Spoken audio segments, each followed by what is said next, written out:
early just to help everyone find us. I'll go on myself to see if I can find us. All right. Welcome, welcome. All right, good. I have found us. Paul, good to see you. Good to see you, David. All right, we're going to have some people join us in a few moments. When you come on, say hello. I always like to come on early. We just say hello to everyone. You're welcome to say hello if you want. All right, let's see. Shannon's from Connecticut. Hey there. Hey, Terry from Indiana. If you're new to this, I just say hello to everyone. You'll get used to it. Stephanie, hey there. Here's Naomi from the Bay Area. Welcome. I'll just give everyone a few minutes to find their way here. It's sunny in California. I don't know what it is where everyone else is like. All right. Hey, Lisa from Pennsylvania. Julie from North Carolina. Welcome, welcome. Good to see everyone. For those of you who are new to the group, I come on at 1 p.m. every day. And then we have an evening session also where I come on. Lots of different people join us and come on with us. So it's a nice place where we get to be with each other during our disconnection and help with one another. All right. Let's see all who's joined us. Here's Mary from Pittsburgh. Therese says it's snowing in Michigan. Donna from Santa Barbara. Hey, Corb from Minnesota. And Sarah from Brooklyn. Welcome, welcome. I'm glad you're all finding your way on. Say hello if you want. You don't need to say hello. It's just in our disconnection. Some people like to say hello, but other people like to sit back and watch. You get to be you and do whatever you want. All right, Jennifer from New Jersey. Here's Lisa from Illinois. Welcome, Mary Pittsburgh. Good, good, good. Glad to see everyone. So for those of you who are maybe new or joining us for the first time, I go live every day at 1 p.m. and with a different topic, usually that I kind of spot from the feed. Then we also have a guest in the evening. Paul is our guest tonight. And he'll be talking about his experience. And you'll get to ask questions at the end. So each night, I didn't just want it to be my voice. So each night is someone different. So it's been a real nice mixture of people that have come on. Some of them are doing it. Well, I think everyone's doing it just to let you know you're not alone and you're not forgotten. And you are cared for in your grief. And I think also they want to share their experience and volunteer their time during this horrible time. We all feel helpless. So this is a way for a lot of people to give back. And Paul, many of you have seen does grief yoga. But tonight we're going to get to talk to Paul and find out what's all that about. And how so that's going to be really good. So one of the things I always start with is I like to just start with a moment of silence to connect with our loved one, to send them love. You know, I don't believe when they die, we quit loving them. I don't even believe they quit loving us. So it's a chance for all of us to connect and send them love and have a moment. So if you join me, however you want to do this, just take a moment and send someone who's died your love.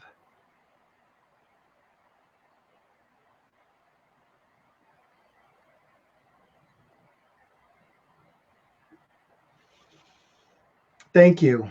Thanks so much. I'm going to reach over here and unplug my phone that I realized I didn't unplug because you know a call will come in. All right. So welcome, Paul. I'm so glad you're here.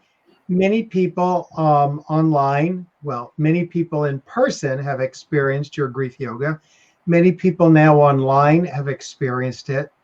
And how does grief yoga come about? How did all that start? And I'd love to sort of know how it intersects maybe with your own experience of loss.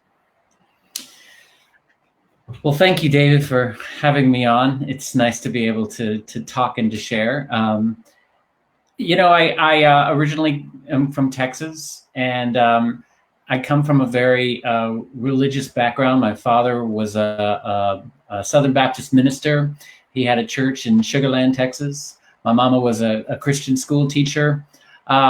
Never really taught how to deal with challenging emotions, be it grief or anger. If anything, I felt like as I would grow up, these emotions almost could seem like they were a lack of faith. If I was sad, it was important to like not show that, or to avoid sadness, or to come into a place of action and doing to avoid the sadness. And it was interesting. I would see how, like, we learn how to deal with emotions, I think, from our parents, and yet I would see also my mom. She couldn't really embrace sadness, and she even didn't go to visit her mom when she was sick and when she died, and didn't go to her funeral. She went sometimes, but I don't think that they could really handle it, because her family lived up in Michigan and she lived down in Texas. But I also saw how, in order to experience the sadness, there was a place of like hiding away. It was a sign of weakness. I would see how my father, when dealing with anger, how it would bottle up in him, and it would boil and boil and boil until it would explode, and it would be frightening.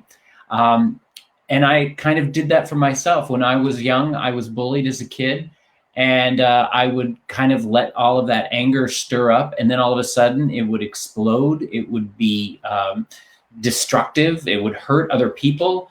I always kind of judged these emotions, whether it be anger or sadness, and I felt like they were unhealthy. And so what I would do is I would kind of like stuff them inside. And then with the anger specifically, it turned into where I would be very cruel to myself, crueler than anybody else was to me.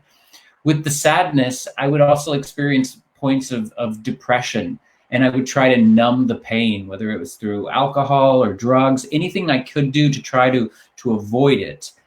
And finally, many years later, I decided to go to a yoga class. I think primarily because I was like looking for an exercise practice that might have more of a spiritual connection to it.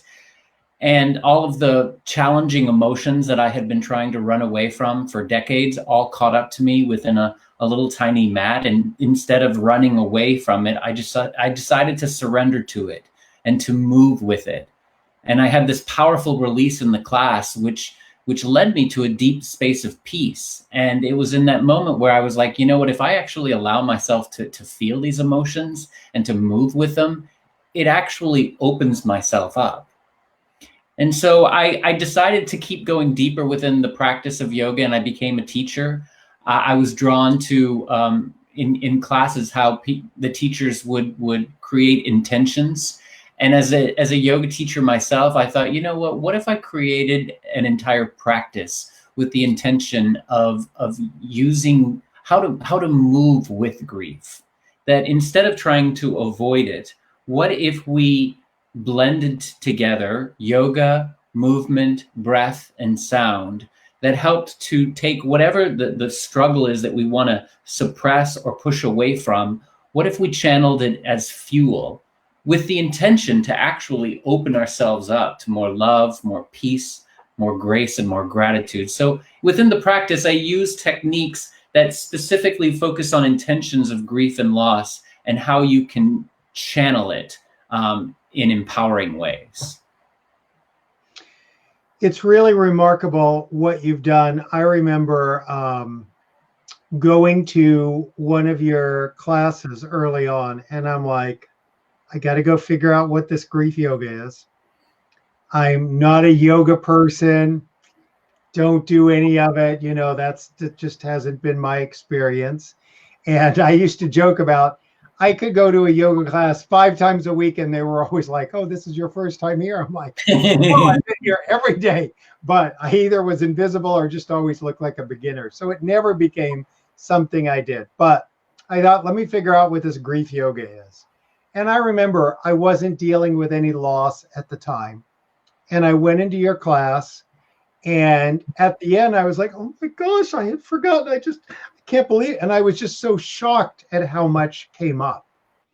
And I know you've, studied under Peter Levine and Bessel van der Kolk. And can you talk a little bit about how the grief gets stuck in our body, how we don't know how to move it? We store, grief, unresolved grief, anger, trauma, pain. It gets stored within the body, and if we don't feel the feelings, it just gets stuck there. And so what you're talking about there, right, is you were still dealing with some unresolved sadness that you perhaps pushed away. Recently I did a grief yoga class too, where someone came in for a specific loss, and she's like, "You know what? Things from 20 years ago came up for me." And we just, there's that saying, the issues are in the tissues. Right. And so it's about just kind of like connecting to what we suppress. And I feel like it can be used as fuel in a compassionate way. And that's the heart of what yoga is about too, is it embracing it with compassion and moving with it. Perhaps, it could be some of the stuff was coming up for you too, because I use sound a lot within it, because I feel like we can get stuck right up here. So perhaps using sound started to help move some things too for you. Let's talk about some of the objections that people raise, that your mother would raise. So, is yoga a religion? Oh Lord, when I started doing this, like, my parents were like, "Paul, yoga's a religion. This is the wrong practice for you." So yoga's not a religion, but the intention is to bring harmony within the mind and body, to lift the spirit. So I also tell people, whatever your faith and your belief is, you are welcome to bring it in. You can treat this as a place of body prayer. You can treat it as a mind-body practice to help bring you more peace. When I told my mama, I'm like, "Mama, you can pray to Jesus the entire time. It's okay." She's like, "Oh, well, okay, I can do that."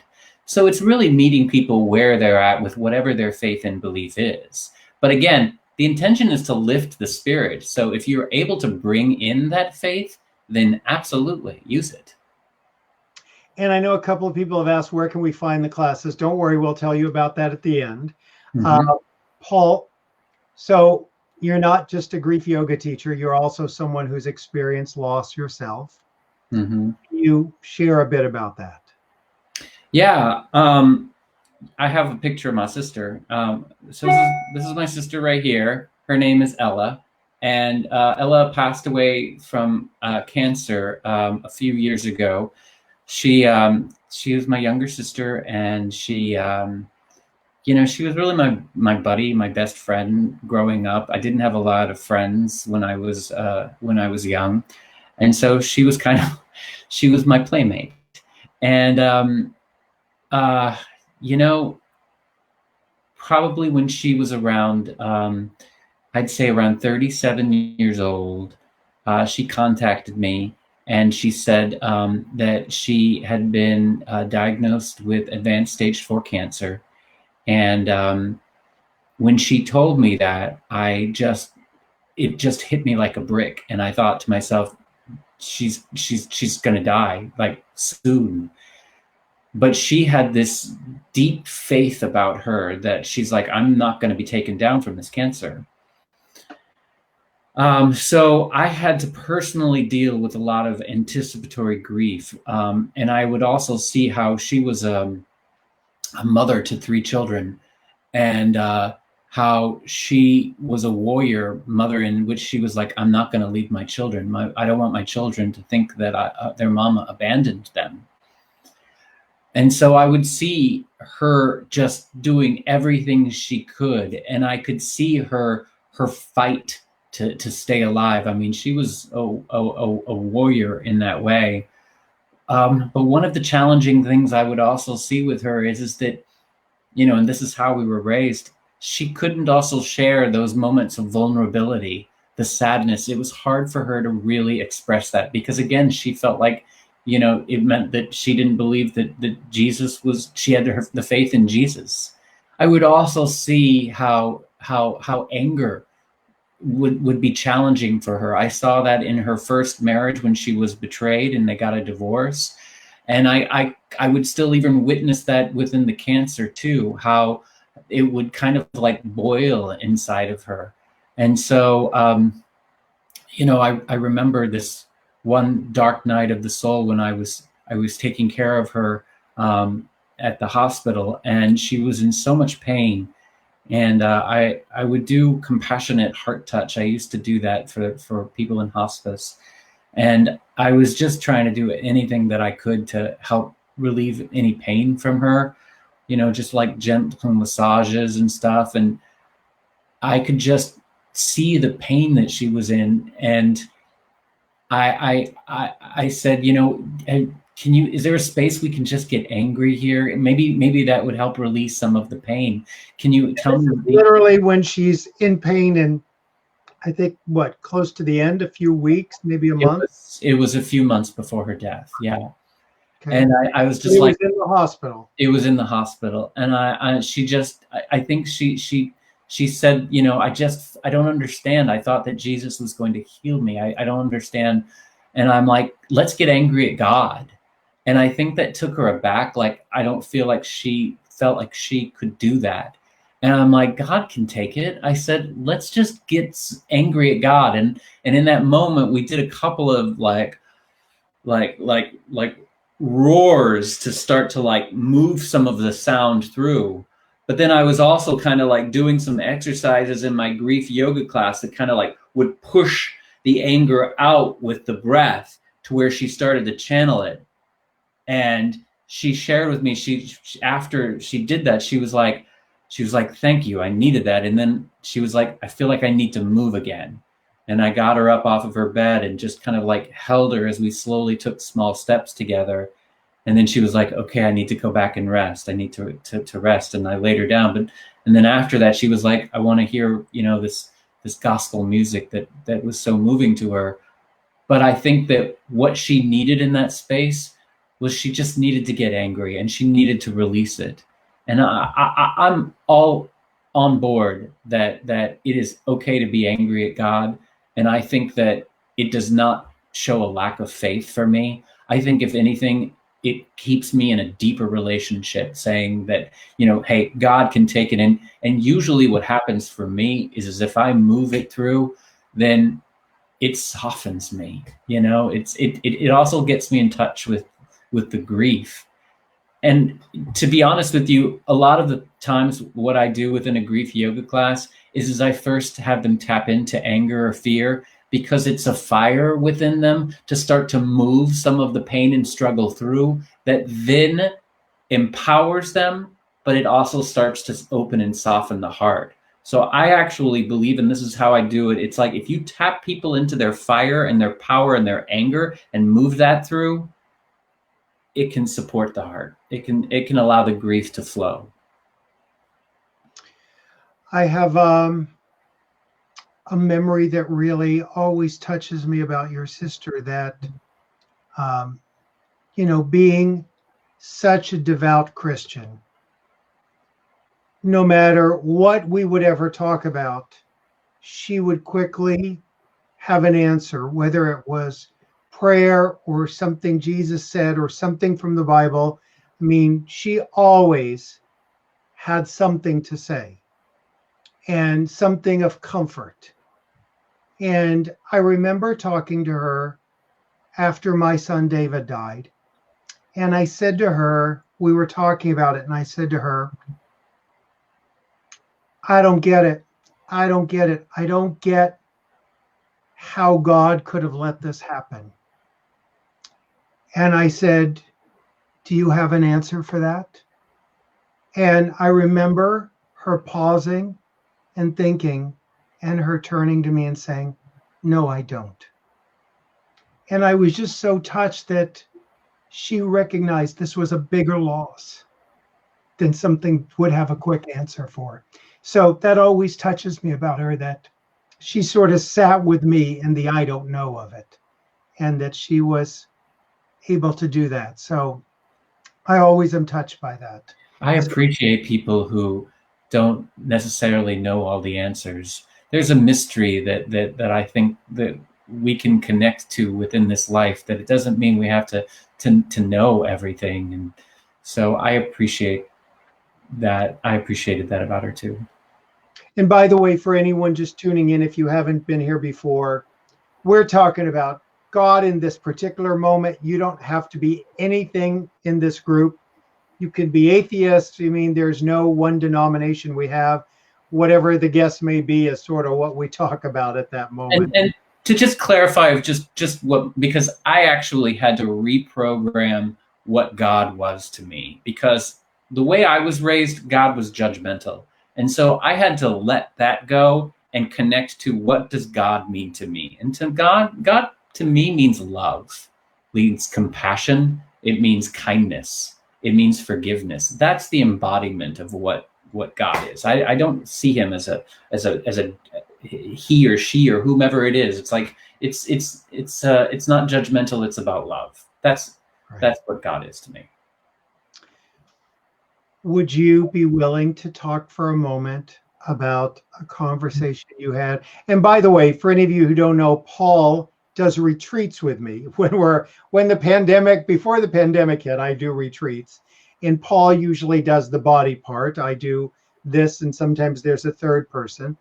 But I remember you sharing about talking to your mother about the loss of her daughter and her feeling around guilt, because guilt comes up that she hadn't done enough. Can you talk about that? Do you know what I'm referring to? I do. Okay. So, during Ella's death, she definitely actually, it was after Ella's death that she communicated how there was a part of her who felt guilt that she didn't show up for her mother when she was dying. And she had felt that guilt, although she didn't really communicate that for decades later. The day that my sister Ella was dying, she sat with her, and there was a point where Ella looked at her and she said, "Mom, I'm dying. I'm dying today." Which, I mean, for a mother to hear that from their child, I can't even, it's hard to imagine it. But my mom said she just turned away. She said, I couldn't look at her.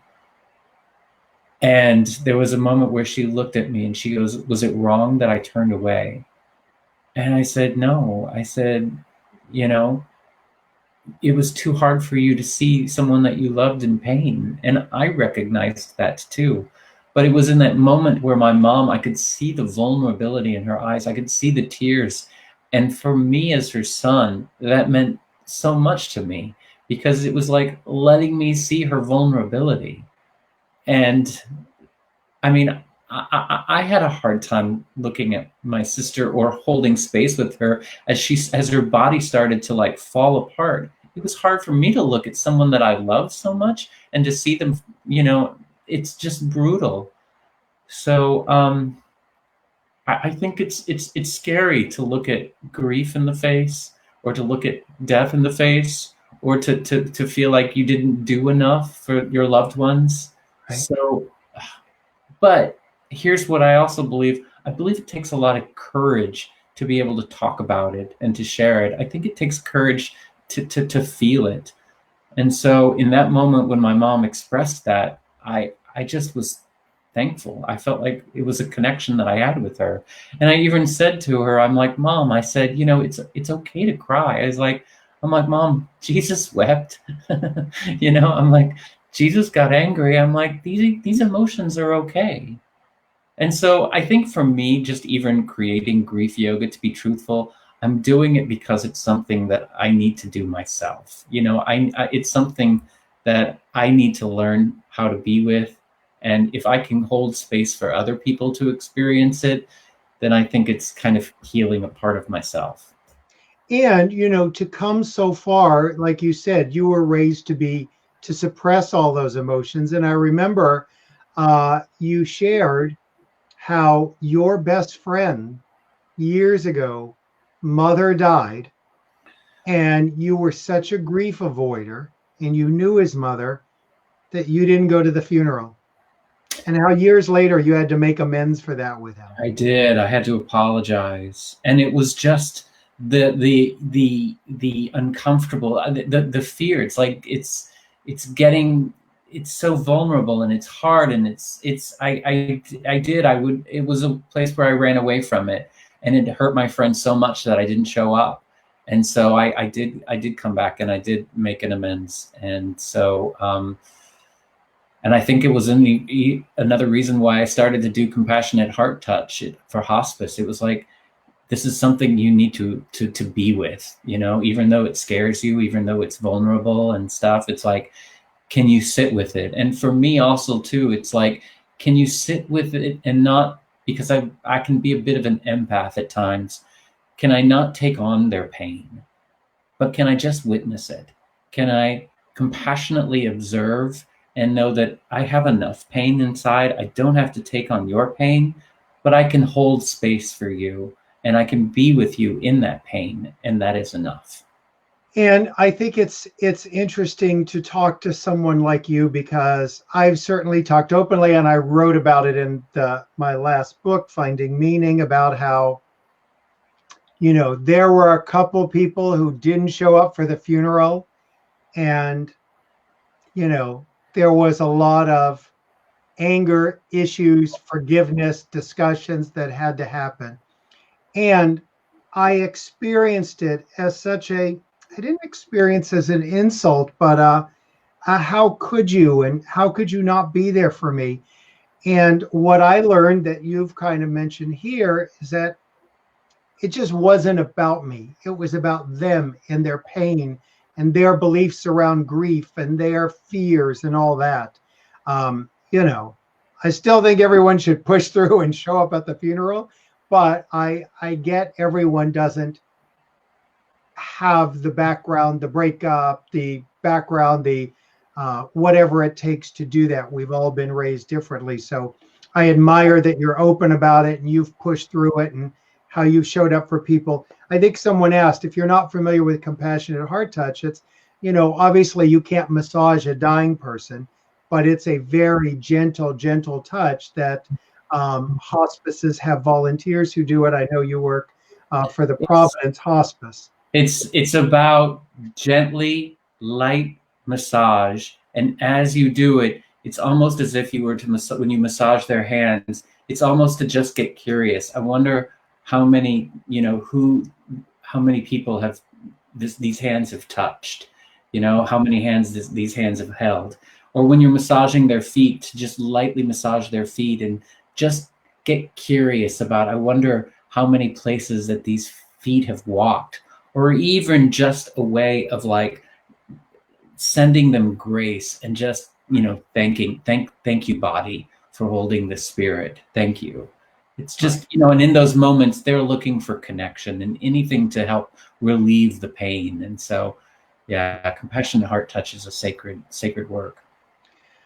So one last question, and believe it or not, when I was asking about your mother earlier, that wasn't the piece that I was actually curious about. The guilt I remember that she said once is, and I think this comes up for a lot of people, is she believed she had not prayed hard enough or had enough faith, because if you pray hard enough and have enough faith, they would be saved.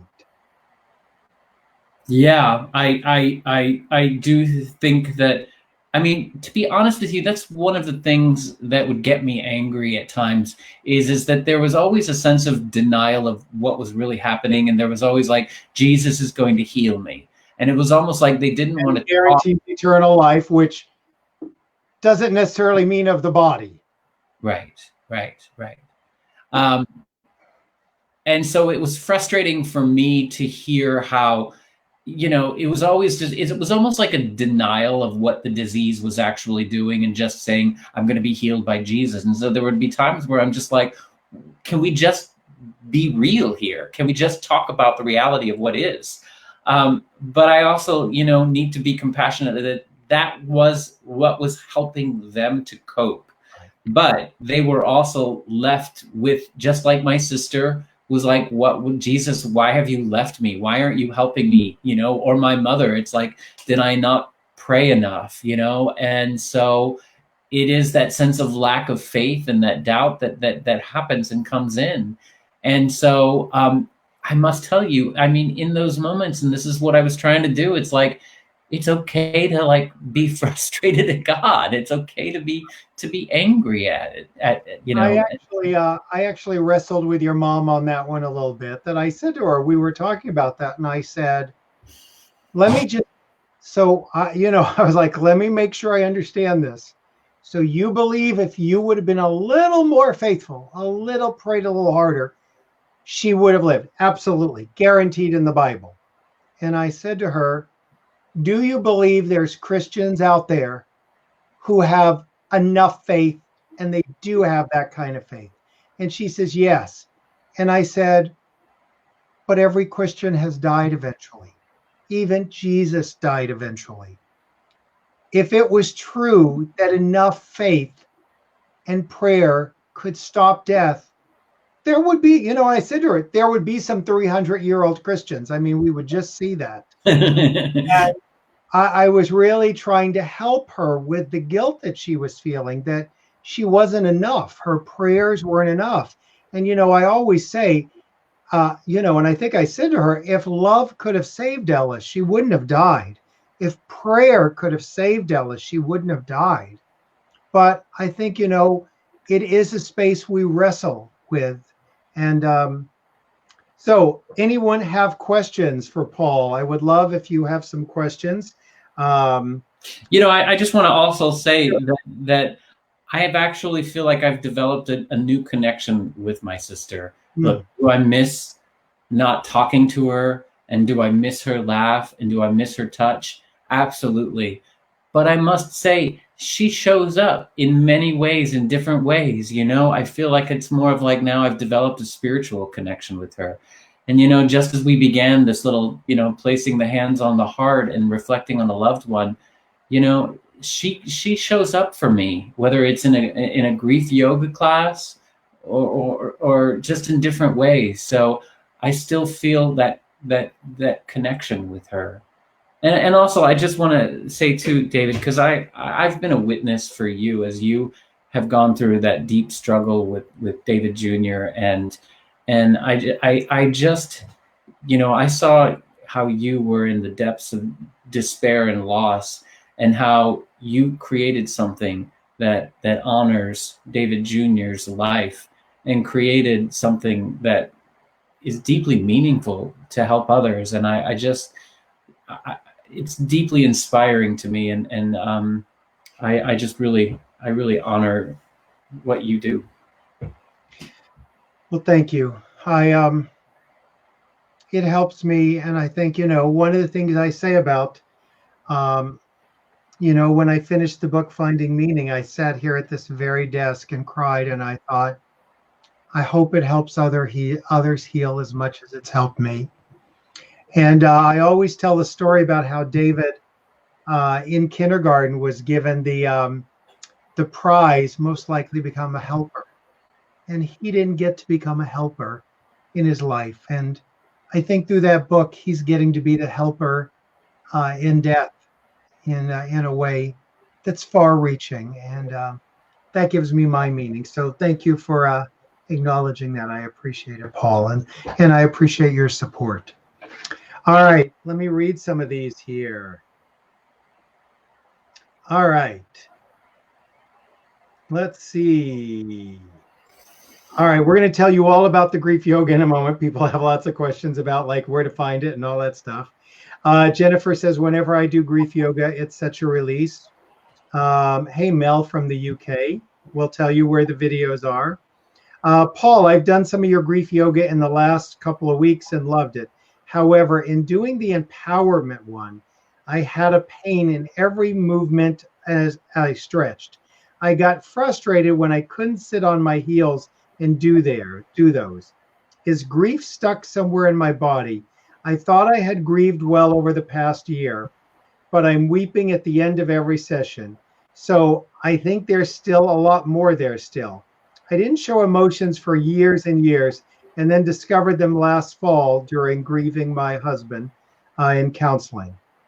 So, thoughts on that? Yeah. Well, first off, I think we carry wounds inside of us, both physical and emotional. So, first off, I just want to say too, whenever you do the yoga or you're doing grief yoga, if there's ever any like physical pain, because we all have injuries, then adjust to what feels right for you. So that would be my first thing. I mean, you've got unresolved sadness in you that probably can still move through. I think we all do. So I think that the main lesson for me is to just, when you feel it, just honor it and move it through. And I think it's a place for you to just get curious about your body. And to start to like find your own way of movement. When I created the practice, it was not about trying to create physical flexibility, but emotional liberation. So I would say I'm a grief yoga teacher, but I also honor the teacher that lives within each of us. In our own intuition, our inner teacher helps us to see either when we need to pull back and rest, or we need to start to move the pain forward. So connect to your intuition to tap into what is the pain in the body and how it can move through. Okay. Jill says, Paul, are you still a Christian? I hear you believe in God, but a Christian. I believe Christ is in my heart. I don't necessarily feel like I specifically address to one thing. I mean, do I believe in a heaven and an afterlife? Yeah, I believe that I have the hope that I will be reunited with my sister. Do I, as a Christian, do I have Christ in my heart? Here's how I honor myself as a Christian. I say, so Jesus lived a life of compassion and forgiveness and helping others. And so I try to like embody that. And so I believe that is the life of a Christian. Deacon Michael says, I have dealt with many people who have lost their faith because they did not have enough faith to heal their loved ones. Jill says, I think sometimes showing up is a matter of courage and knowing it's the right and only thing to do. I can't imagine not doing it for someone. And yet we all fall short. I mean, we all fall short. I don't want to do it now, but there's a story I often tell about, how we've got to be there for one another. And then I forgot to call someone back once when they had cancer. So we all fall short. And we're all doing our best. We're doing our best. Georgina says it's their capacity that we hold on in compassion. It's being there, being compassionate when they're unable to show up. Thanks to each of you for your capacity to hold others as you're doing now. And, I think about that. It is really progress, not perfection, that, I barely can accept myself as I am today, much less who I used to be. So it's work. Jeannie says, compassion, forgiveness, and helping others. Perfect. Esther says, years ago, my first experience with Shizat, how do you say it? Shizat, what kind of massage is that? Damn, what? Shiatsu.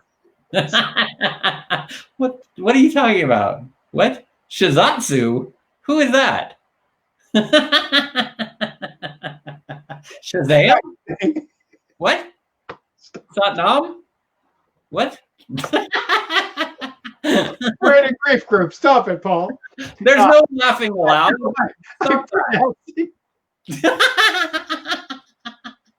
I'm pronouncing the massage like the dog, and I don't mean to. Shih Tzu. Is that it? Oh, it's Shih Tzu. No, massage.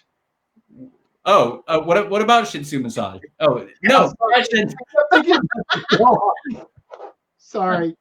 I'm like, Oh gosh. no, shit. All right. No, I don't know what Shih Tzu massage is. Well, it says when the therapist touched my hands, Esther, you made me laugh at myself tonight, and I needed a good You laugh need that in laughter. a pandemic. So, Esther, thank you. Thank you. When the therapist touched my hands, I started to weep. He too used your words. Tears came from the unresolved pain. Time to feel what we need to feel and not suppress it. Thank you for what you do to help others. I think there is something powerful about getting touched, that it brings people to tears. Absolutely. And, your quote, David, is tears are evidence of love. And, it's interesting how we're laughing here, but, laughter, there's a fine line between laughter and tears too, so Right. sometimes people who are laughing. Shiatsu. Everyone's pronouncing it for me. Shiatsu. All right. How ridiculous. How ridiculous. Oh, gosh. So let's talk about laughter for a moment. Yes. Because when we do retreats, you actually do laughter yoga. I do. And it's an interesting thing because when you do laughter yoga, I stand outside the room. Why don't you talk for a moment just about laughter yoga, and then I'll talk about being It's a outside. unique concept. It embraces laughter exercises and techniques mixed with yoga, stretching, and breathing. This was created by a family doctor 25 years ago. Dr. Madan Kataria had started to explore using this, where he would do the laughter exercises with his patients. And his wife, who was a yoga teacher, would do the stretching and breathing. And so basically it is a technique where he also learned how there's a scientific observation that the body can't tell if laughter is real or fake. But yet, when we laugh, it allows endorphins to be released. It allows also the free flow of emotions to move through. That's why it's like sometimes when people are laughing, they might all of a sudden break into tears. So, here's the thing. I do a lot of stuff with breath and sound. Sometimes it's like that powerful huh. But then there's another way of just like ha ha ha ha ha. That's also releasing it too. So it's just moving things around, And but also I just want to say how there's so many benefits that laughter can bring, whether it's endorphins being released. So Norman Cousins was a pioneer who wrote Anatomy of an Illness. And he used, he was given a 6-month diagnosis. He wanted to do laughter exercises for 20 minutes every day. And what was a 6-month diagnosis for him, he ended up living 20 more years.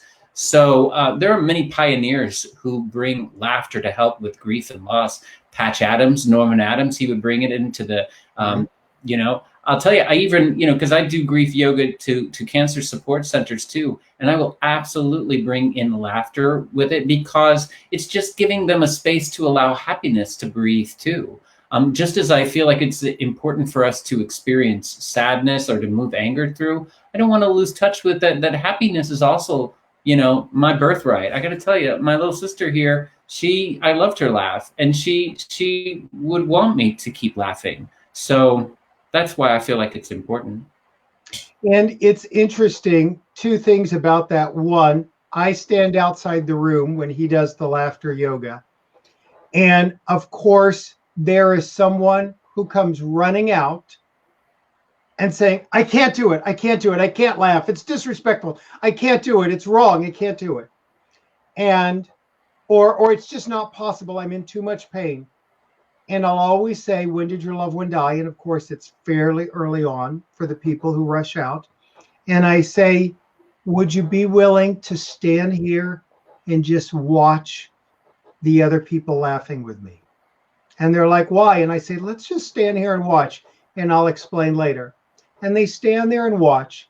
And then afterwards, I said, you have heard all their stories, right? That person's loved one was murdered. That person's child died.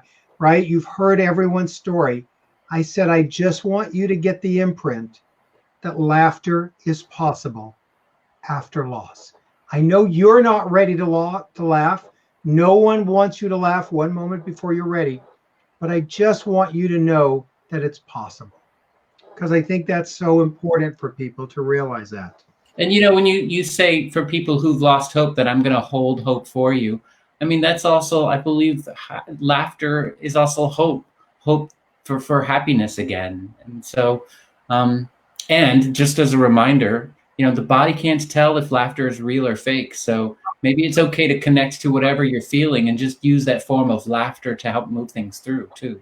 The other thing that comes up around it is Viktor Frankl talks in his book, The Man's Search for Meaning, about doing oppositional work with people. That if someone says, I can't cry, and you say, go ahead, let yourself cry, it doesn't work. But if you have them try to laugh, the tears come. So it's really interesting to see how that plays out. Right. And see how sometimes in the laughter, you know, the tears come through. A number of people, I just want to acknowledge it, mention how they're missing the sense of touch. And there is actually a thing besides missing the sense of touch called skin hunger. That, you know, for many of us, our skin is used to being touched. And when someone dies, you don't have that. And now with a pandemic, like no one has it. So, you know, I think that we will appreciate touch a lot more when this is over. But also, you know, in this pandemic where we might not be able to touch, there is a way to find connection. I think connection happens in three ways. Connection happens within ourselves, connection happens with others, and connection happens through spirit.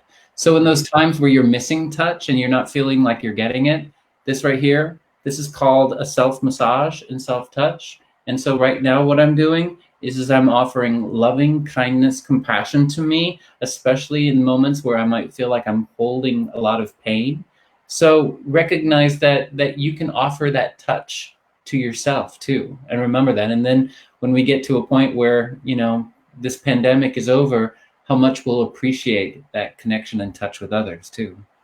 Right, right. So Paul, it's just amazing how quickly time flies here.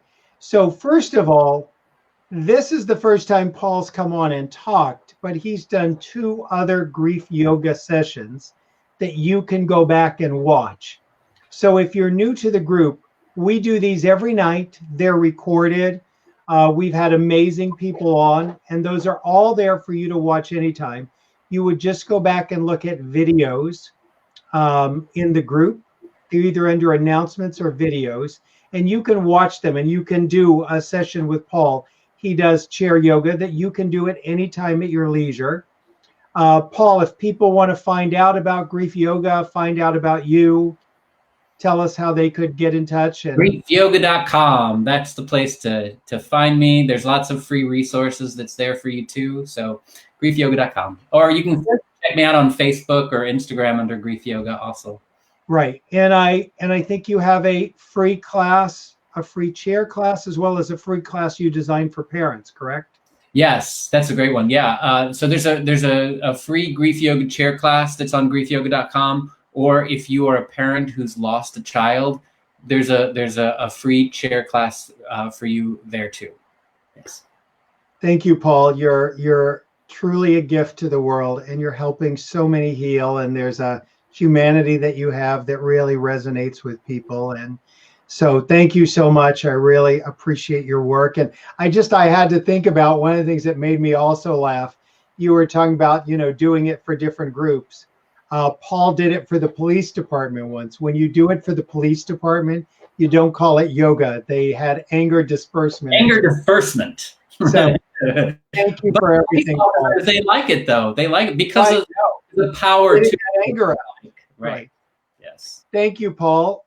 Thank you for helping me to laugh at shiatsu too. Yeah, exactly. I'll be feeling about that all night. So if this is your first time joining us, I'll be on 1 p.m. tomorrow Pacific time, 4 p.m. Eastern.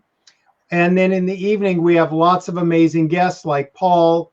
We are going to have tomorrow night Libby Boyce. Her son is Cameron Boyce, who died tragically a few years ago, a young Disney star. So she's going to be sharing what she's experienced and learned from all of that and how she's honoring her son. Tom Zuba is going to be on Wednesday night. Tom is a grief coach, and Tom has lived through a lot. He's had a wife and 2 children who died, and he's an amazing person who's going to be sharing his hope and his experience. Then we're going to have Beth Segaloff, who's actually on here now. She's an amazing social worker. She's going to be talking about the death of a fiance, which is interesting that often gets minimized. So I'm really glad she's doing that. She's also a great grief yoga teacher too, and she offers free classes too. So yeah, absolutely, and we'll talk about that with her. And by the way, I also think you do trainings for people, correct? So they can find out. You're a yoga teacher. If you are a yoga teacher who's 200 hours certified and want to learn this, on griefyoga.com, it lists where grief yoga teacher trainings will be. Or if you're just a healthcare professional who's looking to learn how to do this in their helping community, there's another thing called grief movement training that you can check out on events and know when the next one's coming up. It's online. Thank you. Yeah. And then on Friday night, we're going to have Melissa Rivers, who's going to talk about the death of a parent, Joan Rivers, obviously. And then Saturday's going to be Tanya Wright, who is from Orange is the New Black. And she's going to be discussing the death of her brother and finding meaning. And I'll tell you, one of the things that just touches my heart is how people are showing up for those in grief, because you matter, because what you're going through matters, because your loved one's life mattered and still does. I even had a Susie Orman says she's going to be coming on and talking about how to deal with finances these days and how to deal with finances and grief. So I love the people you're attracting, because all of you are, you're just so deserving of love and support. And it's unfortunate that right now in a pandemic, you're not getting what you need. And we're here to make sure we do give you what you need. And we can't physically be with one another. We can't sit in a circle or chat over coffee, but we can at least virtually hold one another's hands. So I thank you so much for being here each night and all the support you give each other. Today, people have been sharing their hope and their experience and witnessing each other's pain. So if you're here newly to the group, I think you're going to find it's quite extraordinary. So I will see you all tomorrow at 1 p.m. Thanks so much for being here, and I'll see you then. Take care.